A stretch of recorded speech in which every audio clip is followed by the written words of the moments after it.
دا په غزني کې د بسکوټ جوړولو یوه فابریکه ده چې لسګونو کسانو ته پکې کاري بوختیا رامنځته شوې. وحیدالله چې په دغه تولیدي کارخونه کې په کار بوخت دی، خوښ دی. له نورو سوداګرو هم غواړي چې خپل هیواد کې پانګونه وکړي. خوش به اندازه هستیم به خاطر از اینکه زمینه کار برای ما فراهم است اینجا و تقاضای ما از تجارا و دولت همین است که همچون کارخانه را ایجاد بکنن تا که زمینه کار برای جوانای ما فراهم شود. خواستم از آنها که امور در اونجا سرمایه‌گذاری در کشور خود در افغانستان سرمایه‌گذاری کنند، کسایی که همینجا بیکار هستند مشغول کار باشند در کشورهای دیگه نرن. خوب است در کشور خود ما با شما در کارخانه در غزنی کار مساعد شده او از کشورهای بیرونی خودداری شده. بسیار زیاد خوش هستم.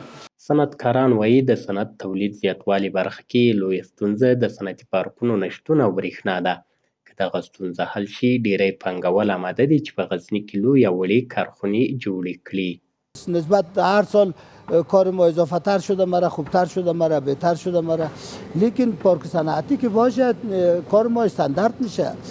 پارک صنعتی اشد ضرورت است. مشکل عمده ای که صنعتگران فعلا در ولایت ها در مجموع در افغانستان با روبرو هستند قسمت کاهش برق است و هزینه برق است. په ورته مهال غزني ولایت کې د صنعت او سوداګرۍ ریاست مسؤلین وایي غزني کې د 5 صنعتي پارکونو جوړېدو لپاره ځمکې مشخصې شوي. ډېر ژر به یې د ویش ستونزه هم حل شي.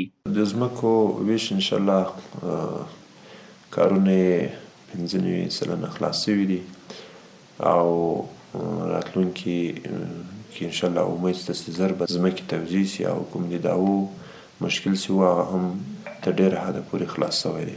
د صنعت او سوداګرۍ د ځایي مسؤلینو د معلوماتو په اساس دې ولایت کې 100 لویې او وړې تولیدي کارخونې فعالیت لري.